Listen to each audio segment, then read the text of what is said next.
आपली संस्कृती, आपले संस्कार सदा राहू दे आपल्या सोबत। भारताच्या महान ग्रंथांचे आणि काव्यांचे संपूर्ण संकलन सबस्क्राइब करा तिलक।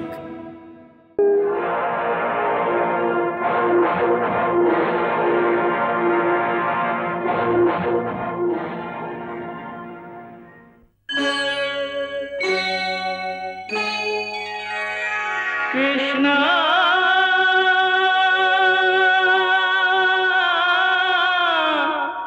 कृष्णा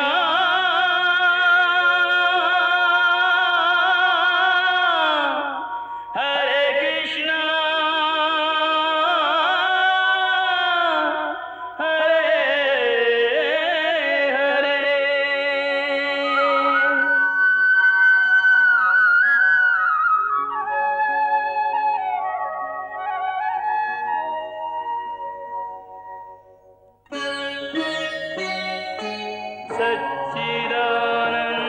सच्चिदानन्दरूपाय विश्वोत्पत्त्यादिहेतवे तापत्रयविनाशाय श्रीकृष्णाय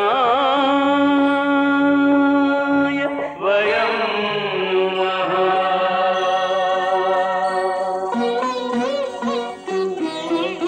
श्रीकृष्ण गोविंद हरे मुरारे, हे नाथ नारायण वासुदेव। हरे कृष्ण राधे कृष्ण कृष्ण हरे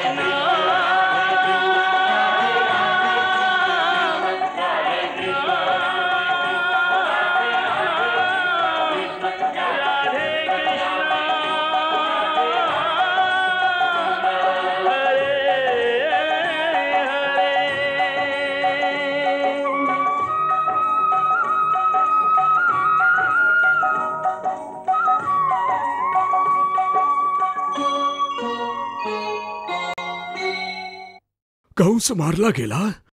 हो महाराज। कुणी मारलं त्याला? राजकुमार कृष्णने। कृष्णाने? म्हणजे कृष्णाने त्याला मारून टाकलं? हो महाराज। नाही नाही, हे योग्य नाही झालं। हे तू काय केलंस कृष्णा? हे तू काय केलंस?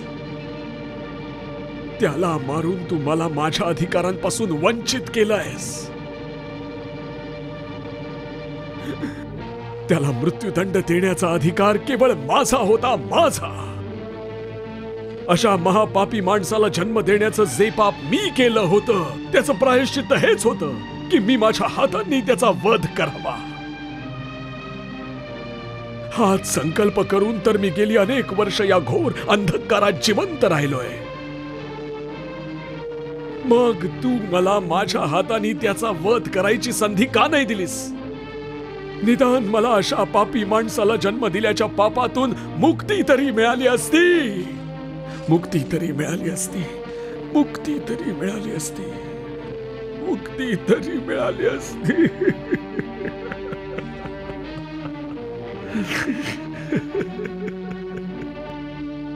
ताजश्री, वास्तवात ते तुमचंच मनोबल होतं ताजश्री, ज्याच्या शक्तीमुळे मी त्याला मारू शकलो। नाहीतर मी एक छोटासा बालक, माझ्यात इतकी शक्ती कुठून येणार ताजश्री?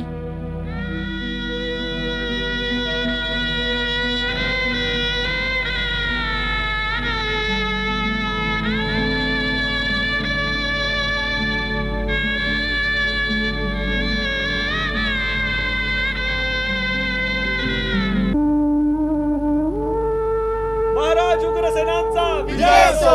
महाराज उग्रसेनांचा विजय असो!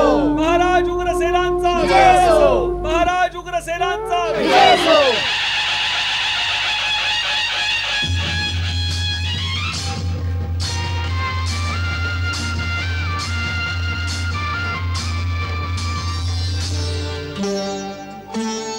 ओम द्यौः शान्तिरन्तरिक्षगुं शान्ति पृथिवी शान्तिरापः शान्तिरोषधयः शान्तिः वनस्पतयः शान्तिर्विश्वे देवाः शान्तिर्ब्रह्म शान्ति सर्वज्ञं शान्ति शान्तिरेव शान्ति सामा शान्तिरेधि ॐ शान्ति शान्ति शान्ति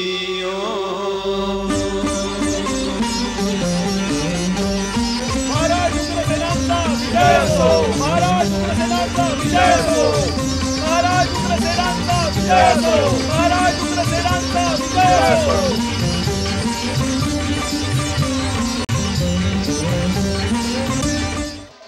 राज्याभिषेकाचा सोहळा पार पडताच मथुरा नगरीत आनंदोत्सव सुरू झाला. चौका चौकात जमून मथुरावासी नाच गाण्यासह जल्लोष करू लागले. कधी काळी ज्या रस्त्यांवर चौकातून फिरताना जीव मुठीत धरून जावं लागत होतं, तिथे आज सर्व मथुरावासी मुक्तपणे विहरत होते.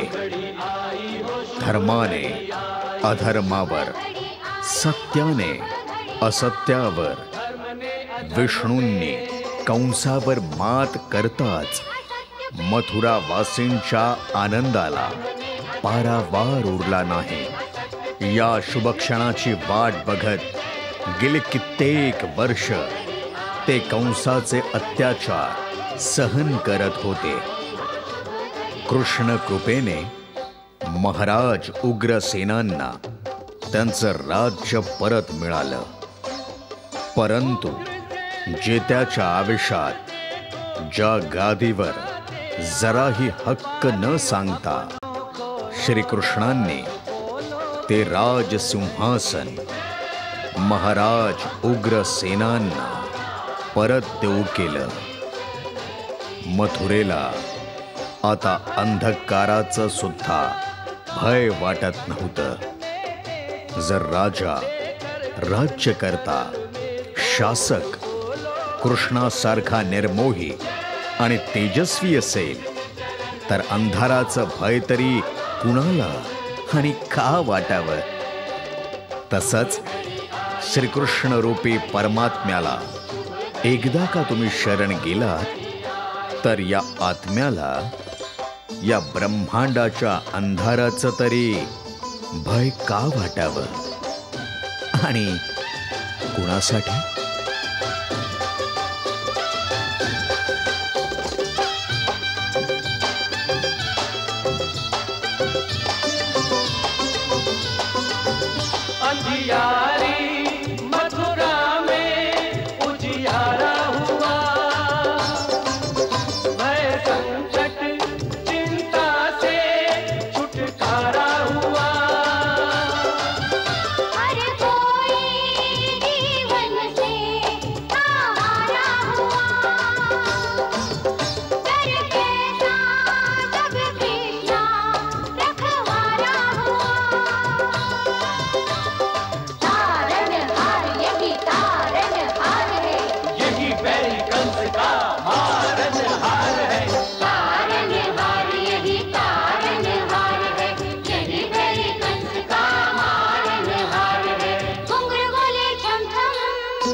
अत्याचारी के संग अत्याचार गया, पापी के संग पापों का संसार गया। सुंदर मुनि प्रिय भक्तों के रखवारे हैं, इन चरणों में कोटि नमन हमारे हैं।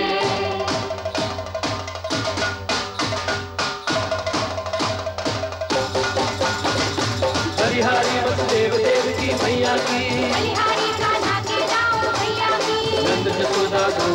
बलिहारी है।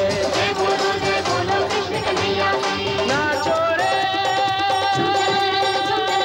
गाओ रे तुम तरनना नाचो रे तुम तरनना गाओ रे तुम तरनना नाचो रे नाचो रे नाचो।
काय झालंय कृष्णा?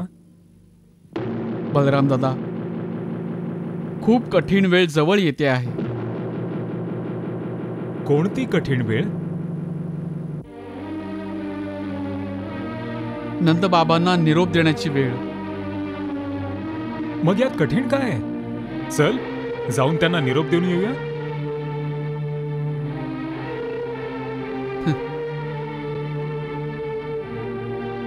हे चल जाऊन त्यांना निरोप देऊया. जितकं सहजपणे बोललायस ना तू बलराम दादा,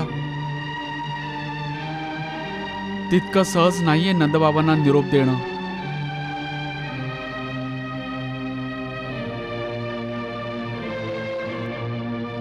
ते किती भावुक आहेत तुला माहिती आहे ना. मला तर भीती वाटते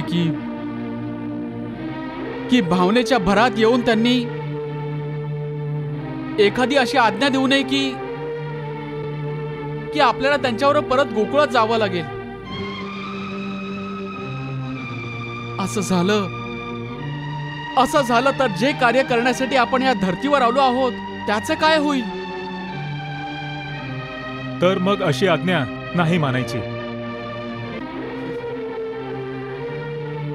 बलराम दादा, वडिलांची आज्ञा न मानणं, त्यांचं उल्लंघन करणं महापाप आहे.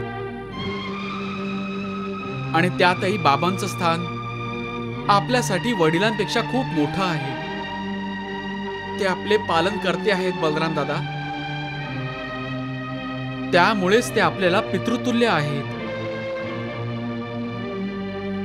त्या पलीकडे ते माझे भक्त आहेत. आणि माझा तर पण आहे भक्तांसाठी जगण्याचा. म्हणूनच भावनेच्या भरात ते काही उलट-सुलट बोलले तर खूप अवघड होईल बलराम दादा.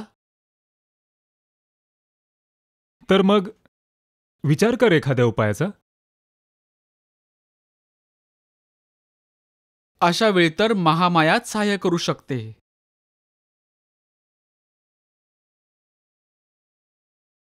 हे देवी, आम्हाला सहाय्य कर.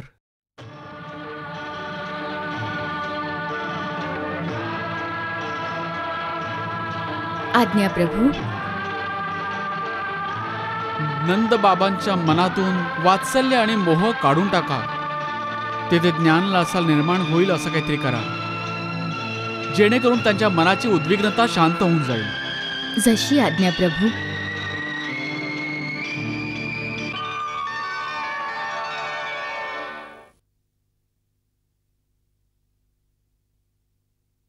हे बघ, बाबा तर इथेच येत आहेत.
बाबा, हे काय करताय तुम्ही बाबा? हे काय करताय तुम्ही?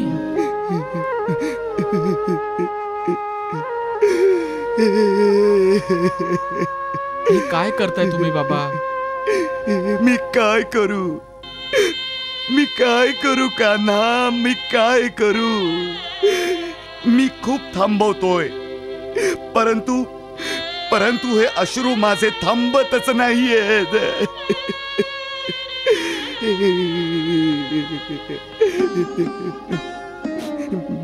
मी तर विचार देखील केला होता की जाते वेळी तुला भेटायचंच नाही, परंतु ते नाही झालं.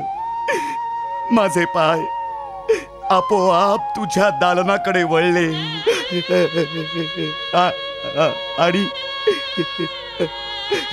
आणि तुला बघून मन निरर्थक असं काही भरून आलं की ओक्साबोक्शी रडण्याची इच्छा होते आहे.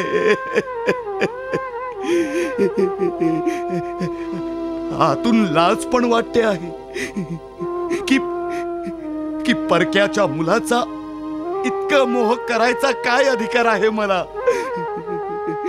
परंतु हे मन आहे की माझं कुठलंच म्हणणं ऐकत नाहीये.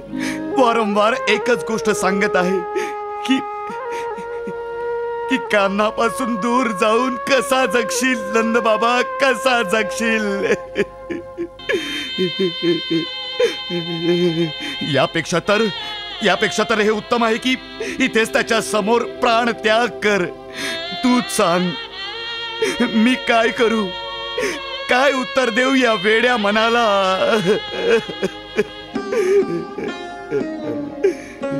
एखाद्या वेड्याला कधी कोणी उत्तर देतं बाबा?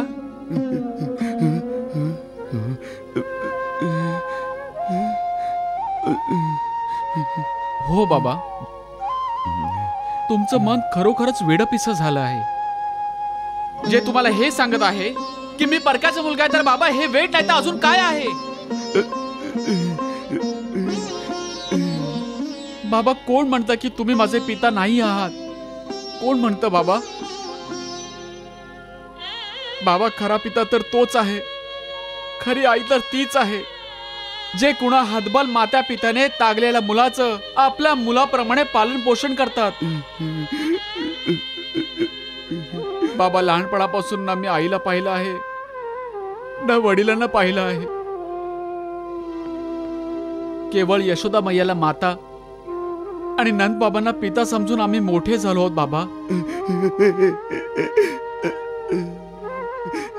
तुम्हा दोघांच्या प्रेमाने आणि वात्सल्यामुळे तर आजवर आम्ही जिवंत राहिलो बाबा, आणि आज आम्ही इतके मोठे झालो आहोत. आणि जर अशा परिस्थितीमध्ये सुद्धा जर तुमचं मन हे सांगत असेल की आम्ही कुणा परक्याची मुलं आहोत, तर ते मन वेडच आहे बाबा. नका ऐकू अशा मनाचं काही एक, नका ऐकू बाबा. तर मग नक्की कुणाचं ऐकू मी? कुणाचं ऐकू मी?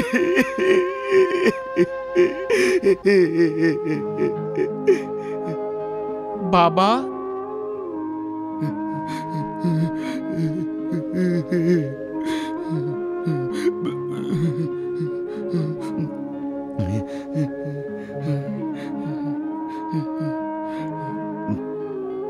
या बाबा, या.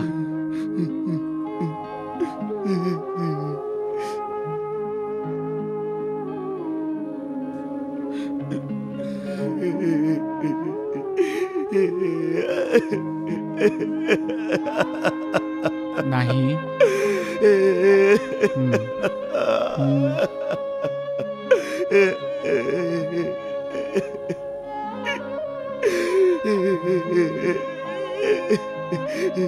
तुमच्या मनाला शांत करा बाबा. आणि लक्षपूर्वक माझं म्हणणं ऐका. जेव्हा मुलगा मोठा होतो तेव्हा काय त्याचे माता पिता त्याला त्याचं काम करण्यासाठी त्यांच्यापासून दूर नाही पाठवत. कधी व्यापारासाठी, कधी देशसेवेसाठी, तर कधी मानव आणि समाजाच्या सेवेसाठी सुद्धा पाठवतात ना. मी सुद्धा तर यशोदा मैयाला इथे येताना तेच सांगून आलो होतो बाबा, की माझ्या कर्तव्याच्या पूर्तीकरता मी भले कितीही दूर गेलो तरी जिथे कुठे राहीन तुझाच पुत्र म्हणून ओळखला जाईन आणि माझ्या कर्तव्यांची पूर्तता झाल्यानंतर परत फिरून तुझ्याकडेच येईन. बाबा, कंसाचा संहार करून मी माझ्या आयुष्यातील एकच प्रमुख कर्तव्य पूर्ण केलं आहे. अशी तर मला अशी अनेक कर्तव्य पूर्ण करायची आहेत बाबा. आई बाबांचं कोड कौतुक आणि वात्सल्याच्या सावलीतून बाहेर पडून मी एका लांब लचक कठोर कर्तव्य पथावर चालू लागलोय बाबा. त्यामुळे आता तरी मला थांबवू नका तुम्ही. मला आता तरी थांबवू नका बाबा. मला खूप दूर जायचंय, खूप दूर जायचंय बाबा. कान्हा, तुला समजून घेणं खूप कठीण आहे रे. कधी कधी तू अगदी जवळचा वाटतोस, खूप जवळचा वाटतोस, आणि कधी कधी इतका दूर निघून जातोस की आपला काही संबंधच नव्हता.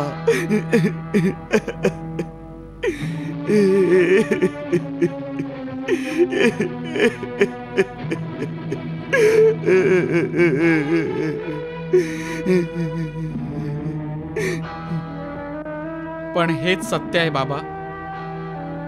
मी जवळचा पण आहे आणि जवळ सुद्धा आहे, परंतु मी दूरही तितकाच आहे की जणू मी कुणाचाच नाही. वास्तवात हा ज्ञानाचा आधार आहे बाबा, की इथे कुणीही कुणाचं नाही.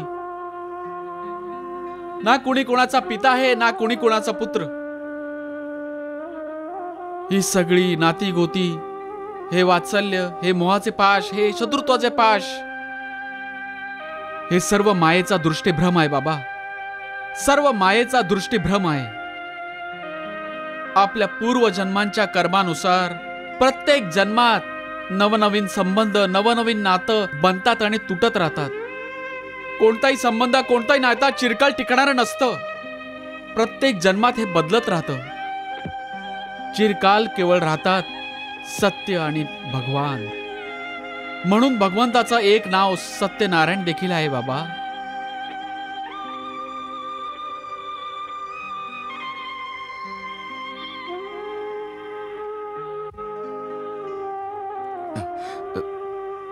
इतकं ज्ञान कुठून मिळालं रे तुला?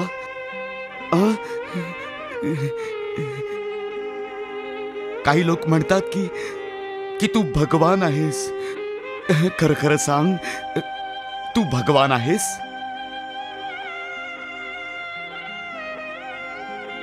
हो बाबा, मी भगवान सुद्धा आहे. भगवान सुद्धा? काय अर्थ आहे याचा? बाबा, शास्त्र सांगतात की प्रत्येक जीवात्म्यात भगवंताचं प्रतिबिंब असतं. त्यामुळे मी सुद्धा भगवान आहे. त्याच प्रकारे तुम्ही सुद्धा भगवान आहात. अर्थात समस्त जड आणि चैतन्यामध्ये, प्राण्यांमध्ये भगवानच असतात. मग भलेही तो वृक्ष असेल, नदी असेल, दगड असेल, किंवा मग बाबा तुमचे बैल, सर्वच भगवंताची रूप आहेत. परंतु मग दगडच का दिसतो? वृक्षच का दिसतो? भगवंत का दिसत नाही? कारण तुम्ही मायेच्या चक्षुंनी त्यांच्याकडे पाहत असता बाबा. त्यासाठी तुमच्या चित्तातल्या सर्व वृत्तींचा नाश करून ज्ञान अथवा भक्तीच्या चक्षुंनी बघाल तर बाबा दगड सुद्धा भगवंत दिसू लागेल, वृक्ष देखील भगवंत दिसू लागेल. त्याच प्रकारे जेव्हा डोळ्यांवरून मायेचा पडदा दूर होईल तेव्हा या गोष्टीचं ज्ञान होईल की वेगवेगळ्या गोष्टींची वेगवेगळी रूपे घेऊन भगवान स्वतःच ही लीला करत आहेत. स्वतःच पिता आहेत, स्वतःच पुत्र, स्वतःच मित्र आहेत, स्वतःच शत्रू. बाबा, जेव्हा या अंतिम सत्याची अनुभूती होते तेव्हा प्राणी दुःख आणि सुखाची वेस लांघून पलीकडे निघून जातो. मग त्याला हे जवळ येणं, लांब जाणं, हा संयोग वियोग, ही मैत्री ते शत्रुत्व, सगळं एखाद्या खेळासारखं वाटू लागतं. पिता होण्याच्या नात्याने बाबा, या सर्व गोष्टी तुम्ही मला समजावून सांगितल्या पाहिजेत. ज्या जोगे तुमचा पुत्र भावनेच्या दलदलीतून बाहेर पडून एका कठोर कर्तव्य पथावर पुढे जाऊ शकेल. हे पित्याचं कर्तव्य आहे बाबा. अन्यथा जर तुम्हीच इतके भावुक झालात तर तुमची ही भावुकता तुमच्या मुलाच्या मार्गात अडसर बनून वारंवार त्याचा मार्ग रोखेल बाबा. त्याचा मार्ग रोखेल ती.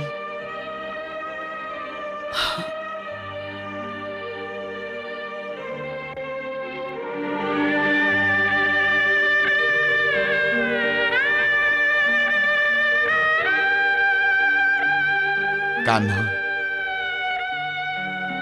आज मला असं वाटत आहे जणू तू माझा पुत्र नाहीस, माझा गुरु आहेस. आज तू मला पित्याच्या धर्माचं ज्ञान दिलं आहेस.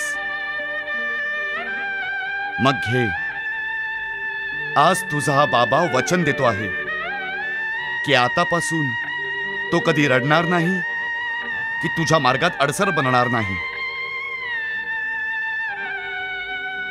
तुझ्या बाबांचा हा आशीर्वाद आहे आणि हीच भगवंताकडे प्रार्थना देखील आहे की तुझ्या कर्तव्य पथच तुझा कीर्ती पथ व्हावा.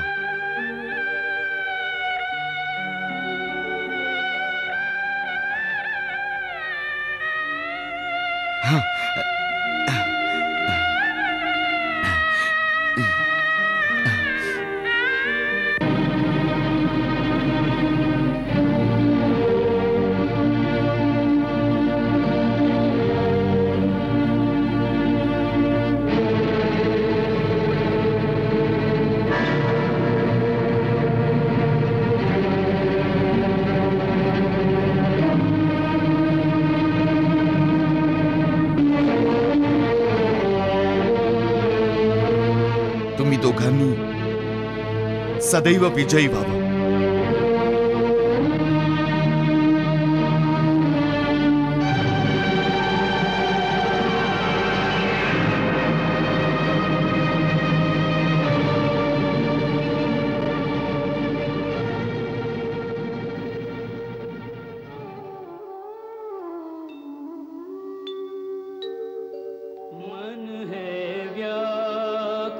जन्म झाल्यानंतर ज्या कान्हाला त्यांनी छातीशी धरलं होतं त्याच कान्हाला त्याच्या कर्तव्य पथावर वाटचाल कर सांगत, काळजावर दगड ठेवत आणि केव्हाही न रडण्याचं वचन देत नंद बाबा परतीच्या प्रवासाला लागले खरे, पण आतून अजूनही त्यांचं मन कान्हाकडेच ओढ घेत होतं. रडायचं नाही म्हटलं तरी त्यांच्या डोळ्यात अश्रू हे तरळलेच होते. बालपणापासून ते आत्तापर्यंत कान्हासोबत व्यतीत केलेले क्षण त्यांच्या डोळ्यासमोरून तरळून गेले. बालपणीचा खोडकर कान्हा ते आज विश्वाचं तत्वज्ञान सांगणारा भगवान श्रीकृष्ण. हा प्रवास, याची देही, याची डोळा पाहण्याचं भाग्य खरं तर नंद यशोदांना लाभलं होतं. पण त्याने कितीही सांगितलं असलं तरी असं एका दिवसात थोडंच दृष्टीवरच्या मायेचा पडदा दूर करता येतो. खरं तर तत्वज्ञानातला हा मोठा विरोधाभासच म्हटला पाहिजे. मनुष्य रूपाने जन्म घेतल्यानंतर मनाला हा मायारूपी मोह नसेल तर आयुष्य जगण्याचं कारण तरी काय? हा प्रश्न जितका महत्वाचा तितकंच महत्वाचं हे की माया काय आहे हे कळल्यानंतर परत परत त्या मायारूपी संसाराकडे मन आत्मा आकृष्ट होऊ नये म्हणून त्या परमात्म्यात हे सत्य ज्याला कळलं कदाचित त्यांना कृष्णही कळेल आणि अगदी मनापासून कळेल. श्रीकृष्ण श्रीकृष्ण श्रीकृष्ण.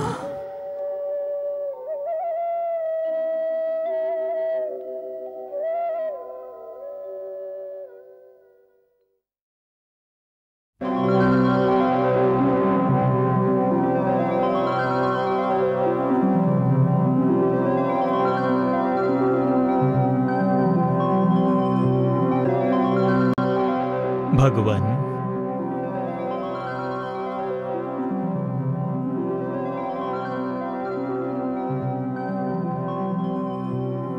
भगवन, प्रवेशद्वारावर कुमार वसुदेव त्यांच्या दोन्ही पुत्रांसह दर्शनाच्या इच्छेने उभे आहेत. ज्योतीचं तेज स्वतःच आलंय म्हणून ती ज्योत मध्यम झालीये. काय?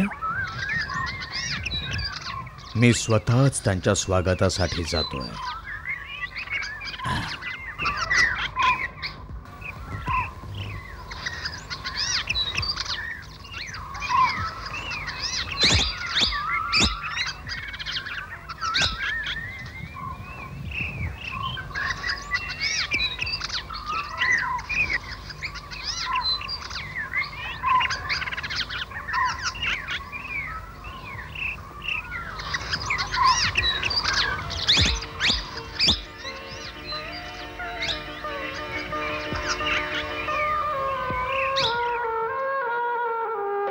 भगवंताच्या स्मरणात असताना त्यांच्या ज्योती रूपाची आराधना करत असताना स्वतः भगवंत चालत भक्ताच्या द्वारी येणं यापेक्षा अधिक पुण्यदायी ते काय असू शकतं?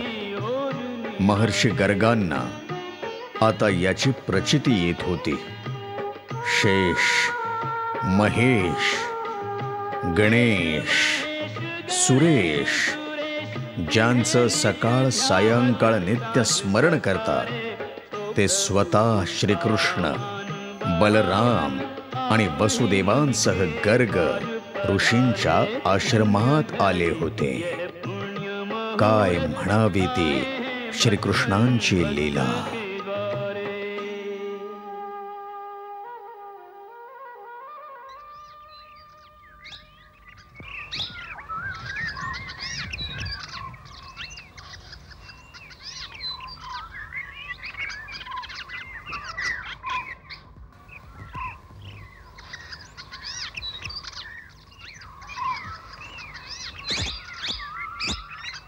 गुरुदेवांच्या चरणी शूरसेन पुत्र वसुदेवाच्या प्रणामाचा स्वीकार करावा.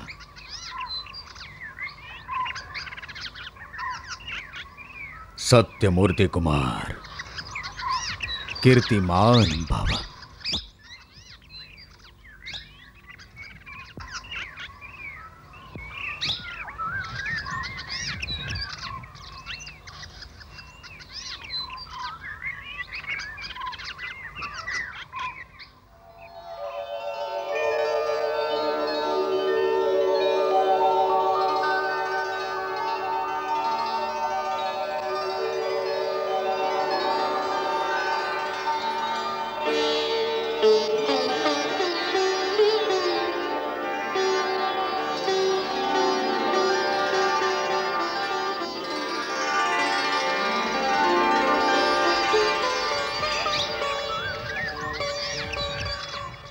ज्यांना तुम्हीच ही नावं प्रदान केली होती तेच वसुदेव पुत्र बलराम आणि कृष्ण श्रीचरणी वंदन करत आहेत. जिनके चरणों से गंगा प्रकटी, जिनके श्रीपद पाप निकंदन, वे श्रद्धानत विनय विवश कर, श्री गुरु चरण सरोज का वंदन.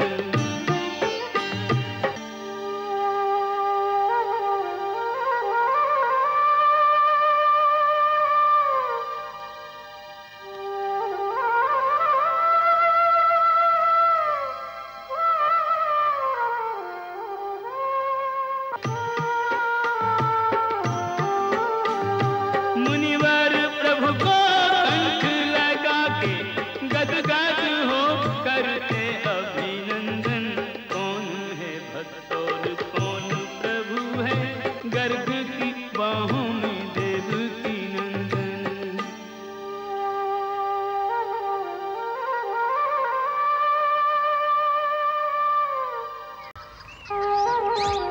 तुमच्या हातून सदैव धर्माचाच विजय होवो आणि समस्त प्राण्यांचं कल्याण हो.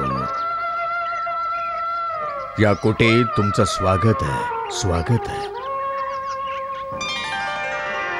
वसुदेवजी, बोला गुरुदेव, यावं.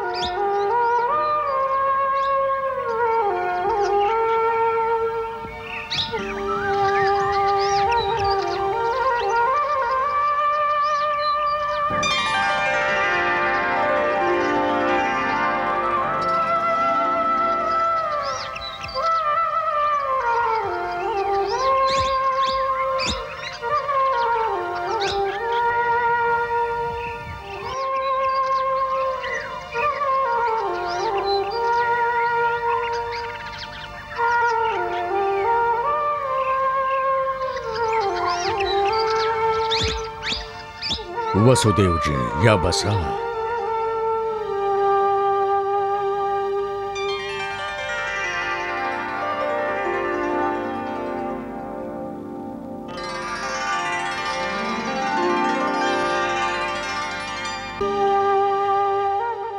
गुरुदेव, ज्या परिस्थितीमुळे या दोन्ही मुलांचा यज्ञोपवीत संस्कार नाही होऊ शकला त्याबाबत तर तुम्हाला कल्पना आहेच. म्हणूनच आज आम्ही तुमच्या सेवेत उपस्थित झालो आहोत. तुम्ही आम्हा यदुवंशांचे कुलपुरोहित आहात. त्यामुळे शुभ मुहूर्त पाहून या दोघांचा यज्ञोपवीत संस्कार होऊन जाईल, तर औपचारिक रूपाने हे दोघेही तुमचे शिष्य बनू शकतील. कुमार वसुदेव, तुमचा हा संकल्प अति शुभ आहे.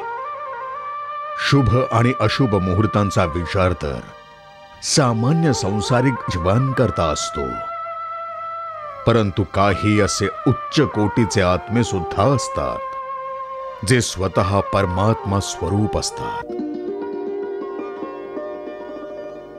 त्यांच्यावर काळाचा प्रभाव नाही पडत, किंबहुना ते स्वतःच काळाला प्रभावित करतात. ते जे काही करतील तेच शुभकार्य होऊन जातं आणि ज्या क्षणाला करतील तोच क्षण शुभ होऊन जातो. त्यामुळे तुमचे हे दोन्ही पुत्र बलराम आणि कृष्ण तेच उच्च कोटीतले देव आहेत, ज्यांच्यासाठी अशा औपचारिकतेची जराही आवश्यकता नाही. तरी सुद्धा धर्म, संस्कृती आणि लोकमर्यादा स्थापित करण्यासाठी जर हे यांच्या भक्ताला गुरुपदाची प्रतिष्ठा देऊ इच्छितात, तर मी यास माझं अहोभाग्य समजून तुमचा हा संकल्प अवश्य तडीस नेईन. मी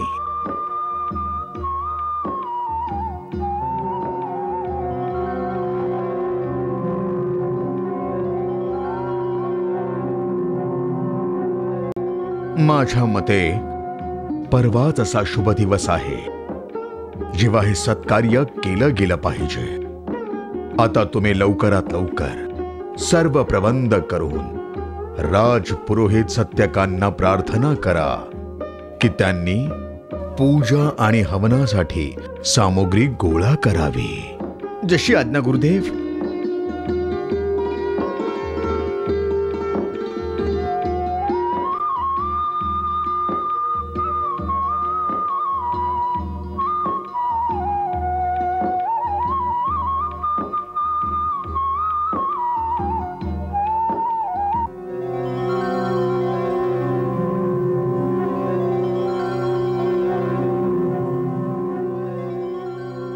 महर्षी गर्गांनी डोळे मिटताच क्षणी त्यांच्या चक्षुसमोर गौलोकींच्या श्रीकृष्णाची मूर्ती तरळली.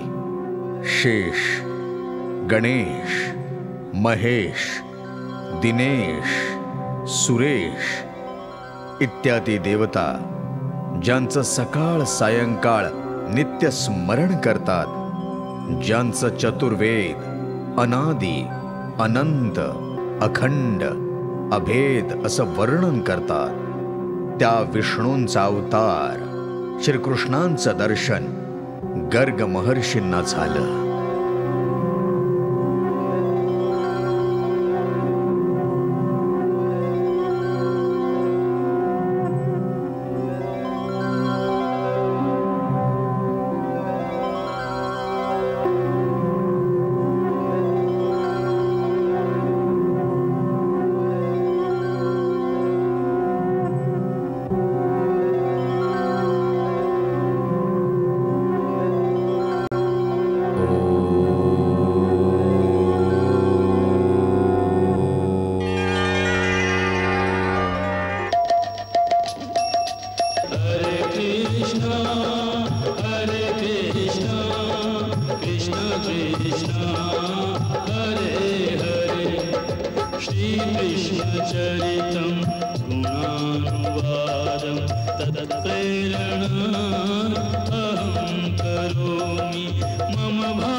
Krishna